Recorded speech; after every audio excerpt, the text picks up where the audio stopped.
So I've decided that today is the day I'm going to get extremely personal.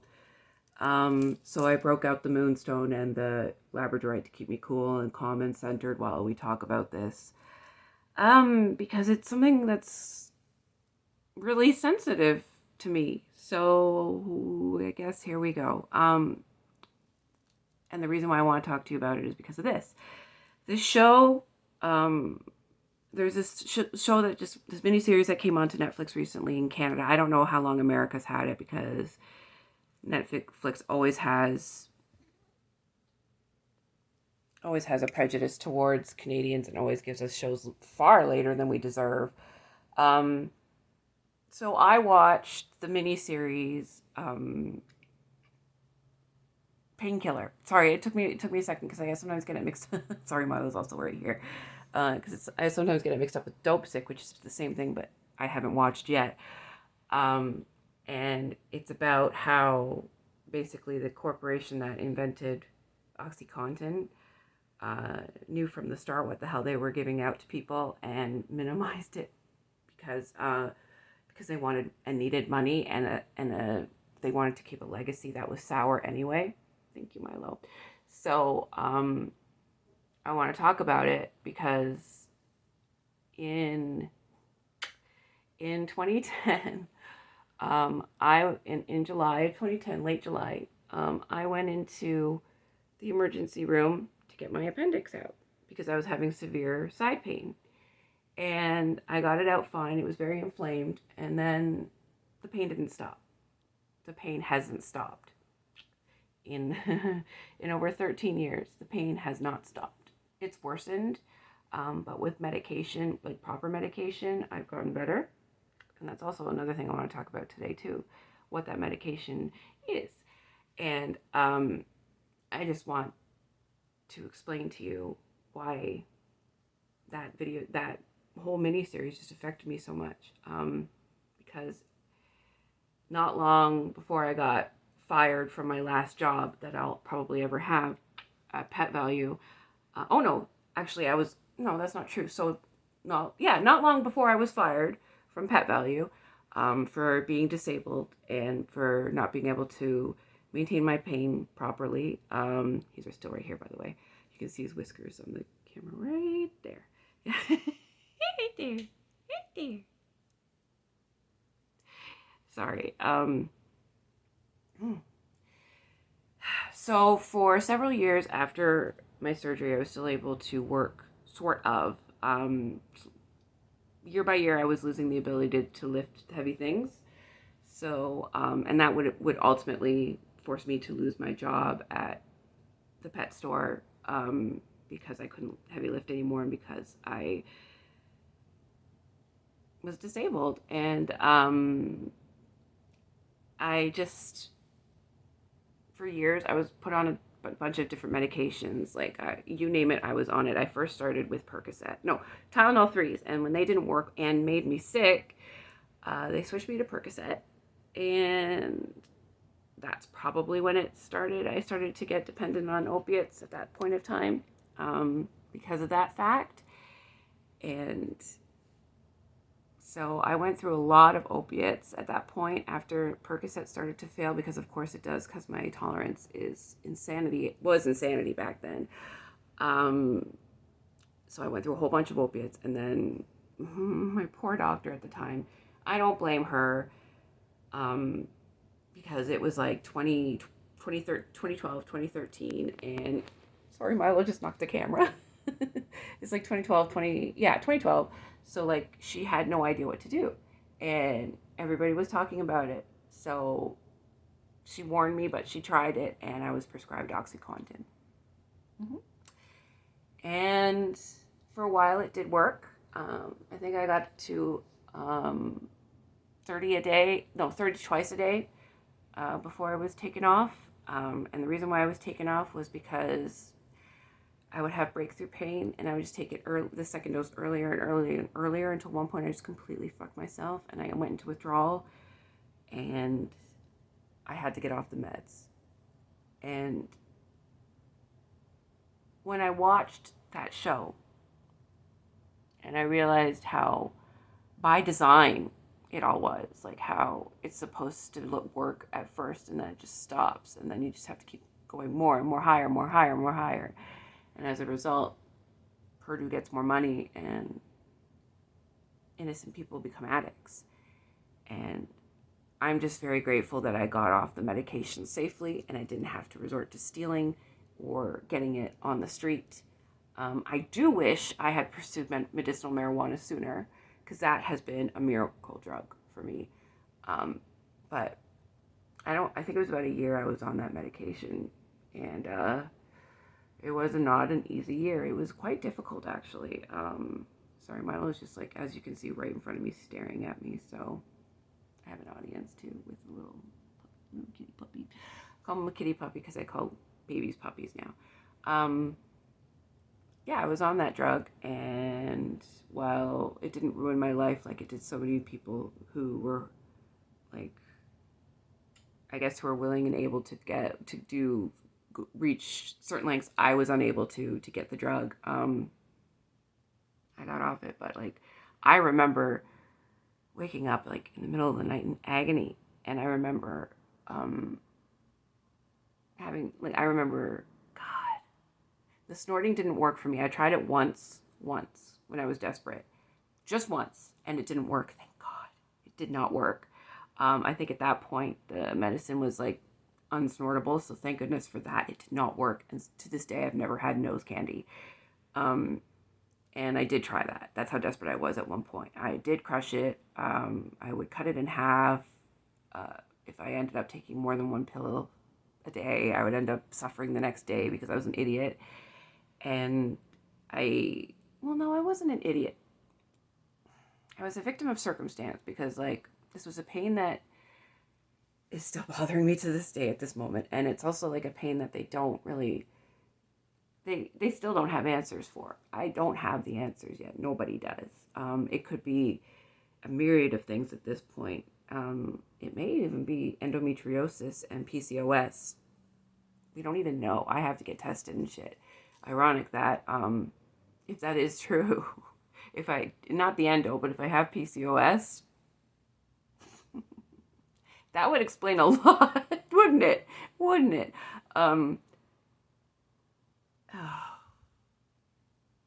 Just like back then, I remember the day that finally had me realize it wasn't the medicine for me. Like, my mom found out, and I just confessed everything to her in tears. And she took me under her arms, like right into her arms, and she's like, "We'll get through it. I understand." Like, she didn't get mad at me like I thought she would. She didn't punish me. She didn't see me as an addict. She saw me as a victim of my medication. And I remember the day that I was withdrawing, we had the doctor's appointment the next day. Like, it was an emergency appointment to get me off this shit. And Mom's sat me in her room, and she had this satellite TV, and so we watched American Graffiti.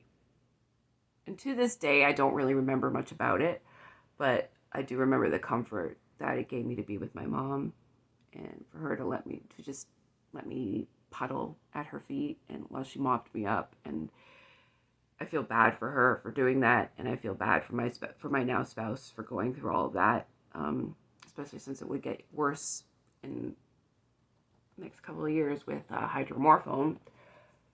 That's another video for another day. But like, I was watching this miniseries and realizing, like, holy shit, this medication was in Canada after all of this bullshit had already happened. Like, there were like lawsuits going on in America, like, while I was being prescribed this med.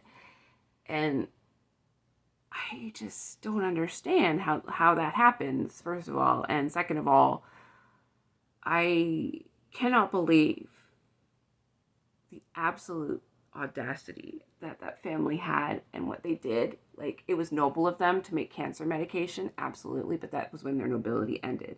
Because when they decided to make Oxycontin, like, an everyday drug, like, who thought that was a good idea? Like, let's get everybody hooked on the equivalent of heroin.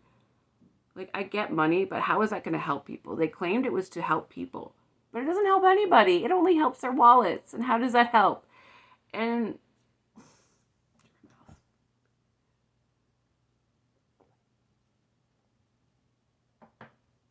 I think about that now. Like, I've been thinking about that a lot, because especially since yesterday I had like a migraine attack.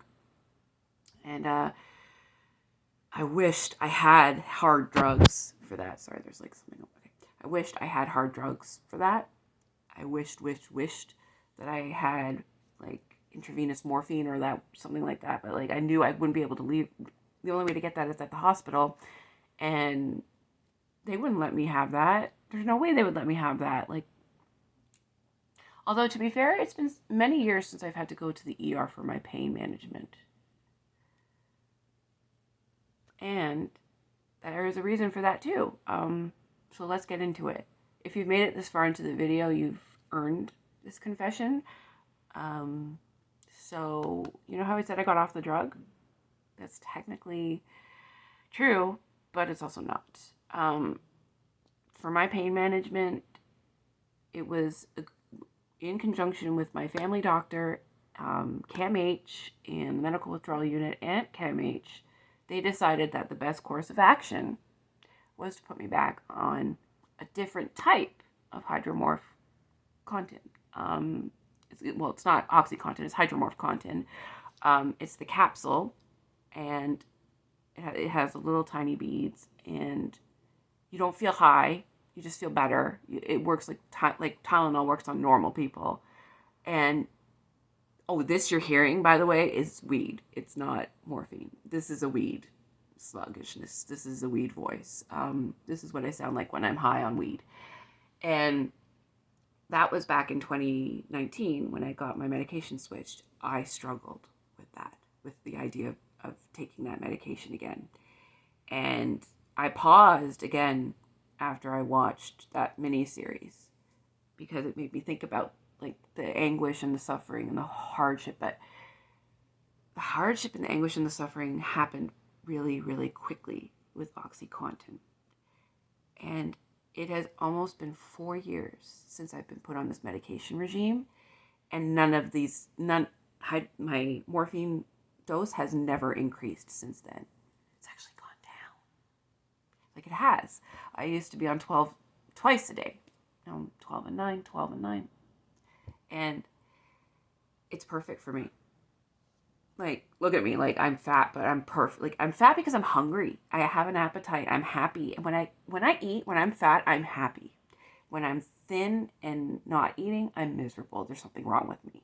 And I've discovered that the bigger I am, the happier I am. And I'm immensely happy right now. Like, of course, because I have depression, I will always have moments of down. I will have moments of darkness. I will have moments of anxiety and frustration and pain. And that's just the nature of the disease. And I have that disease for life.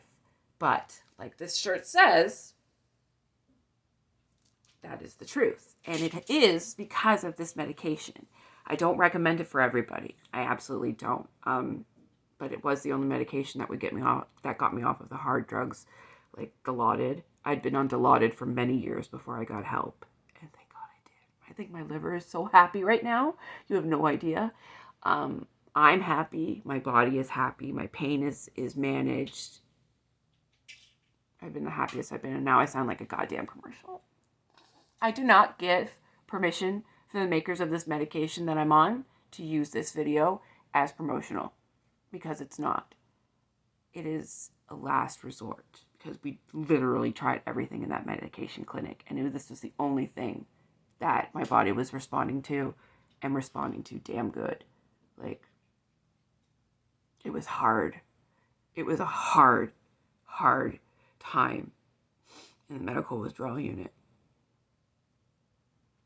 Like, you go through things, and then you see other people going through things, and you just want the suffering to end, and it's the most difficult thing. It wasn't easy, and I can't, like, I would do it again if I need to, absolutely, and I don't regret it, not for a second. It gave me my life back. But that miniseries, it just really made me realize, like, how quickly people in charge love to label people who are suffering. Like, I remember one of the biggest things was like, oh, it's not a medication problem, it's a junkie problem. The junkies are doing it. The junkies are doing it. They weren't junkies before they took your med.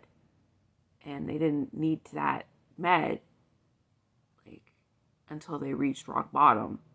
And, like, or, like, even better, like, maybe they weren't at rock bottom. Not even better, even worse. Maybe they weren't even at rock bottom, and they were given the med because that was it. But honestly, I really do think, like as it was for me, it was the last resort. I don't regret my doctor trying it, but I do regret staying on it for so long. I also regret going on Dilaudid too. But right now, being back on it and being on such a lower dose and not getting wee like I used to has made the world of difference for me, for my life, for my quality of life. Like, my quantity of life will be shortened. I'm not an idiot. I know taking morphine all my life is going to murder me. I'm not stupid. I know that my pain relief will be the death of me. But I've made that decision, and I've already made peace with it. My quality of life is more important than my quantity, and right now I am.